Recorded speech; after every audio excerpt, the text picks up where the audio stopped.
Class, how are you today? I hope everyone is doing great. Oh, I can see you are all smiling. What a happy bunch we have here today. That's awesome, because today we have an exciting story to share. And I know you're going to love it. Let's dive into the cold teeth to learn more about narrative text. Who here love a good story? Raise your hand. Ah, I see most of you do. Stories are like magic. They take us to another world. And today's story, it's not only magical, but it also comes with a heartwarming lesson. Before we start, let's refresh our memory about narrative text. Can everyone tell me the four parts of a narrative text?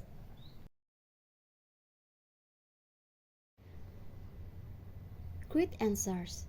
The first one is orientation, introduce the setting and characters, and the second, complication, show us the problem, and the third is resolutions, where the problem is solved, and finally, reorientation, reflect on the lesson of the story are usually called moral values. You got it? Now, let's jump into the story and meet Georgie on his adventure. The Coal Thief. One cold morning, Georgie woke up shivering in his small kitchen. He searched around the pot-bellied stove, hoping to find some coal to warm the room. Don't bother, Georgie. His mother said with a sigh. There's been no coal for 3 days. Georgie put on his coat and asked, When's Papa coming home? His mother replied that Papa was repairing a rail line and would be home for supper. Suddenly, the door burst open and Georgie's friend Harley appeared, shouting,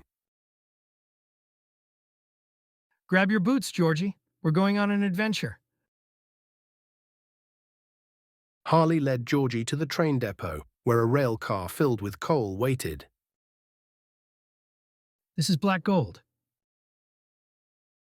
Harley whispered, his eyes gleaming.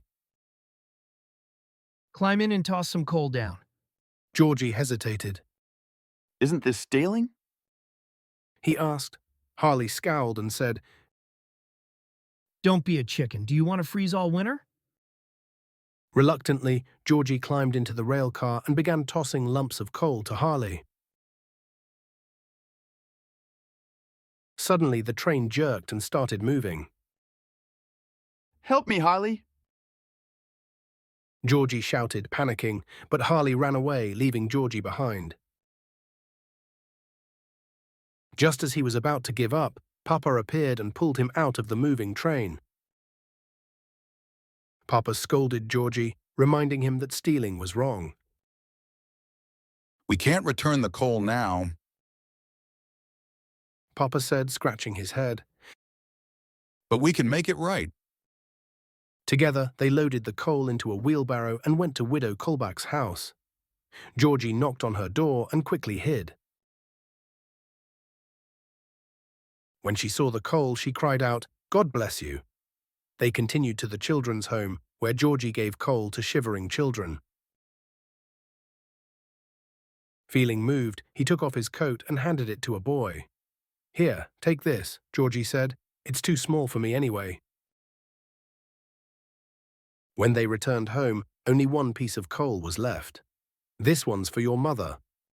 This one's for your mother. Papa said with a smile. Georgie climbed the steps to deliver the coal. Before Papa left for more work, Georgie hugged him tightly and said, I love you, Papa. I love you too, little coal thief. That night, as Georgie lay in bed, he realized that small acts of kindness could make a big difference, warming not just homes but hearts too.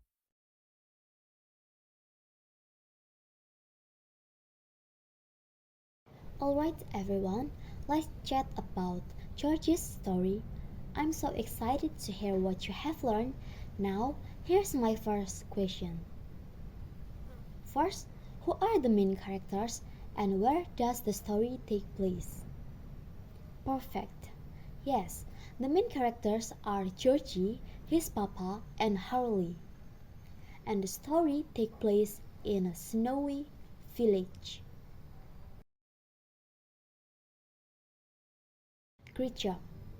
Next questions, listen carefully. What problem did Georgie face? Can anyone tell me what happened to Georgie that caused trouble? Exactly. Poor Georgie was freezing at home, and then things got worse when he ended up in a danger on the train. Fantastic answers. Here comes to the next one. How did Georgie and his papa solve the problem? Think what they did to make things better.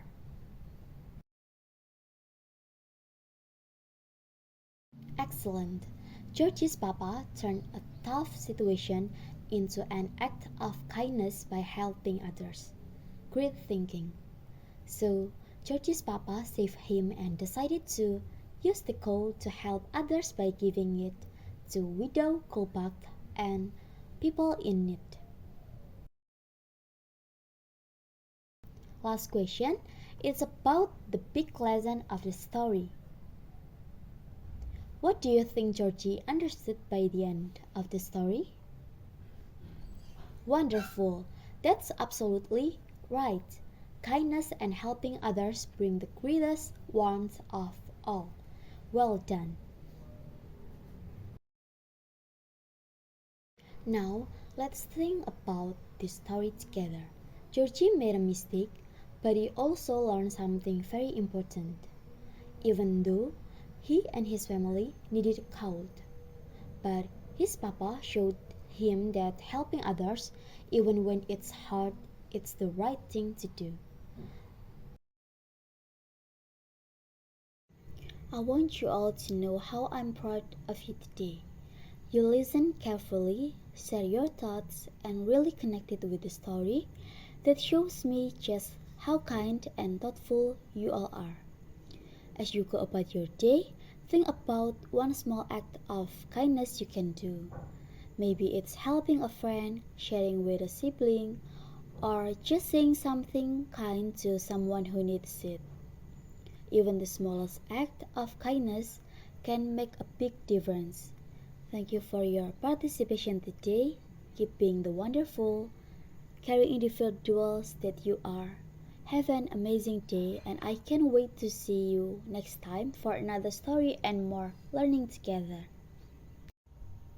The moral of the story is that the kindness and the generosity can bring warmth and happiness, not just to others but ourselves too. Remember, a little act of kindness can create a big difference in someone's lives. Thank you everyone for your enthusiasm and active participation today. It's always such a joy to see how engaged and curious you all are during our discussions. You've done an amazing job sharing your thoughts and following along with the story. We really couldn't have done it without your energy and ideas. As we wrap up, I want to remind you to keep the same excitement and focus for the next time we meet. I'm looking forward to seeing all of you in another lesson where we'll dive in more fun stories, activities, and exciting discoveries. Have an amazing rest of your day. Stay safe, stay curious, and I'll see you again soon. Goodbye.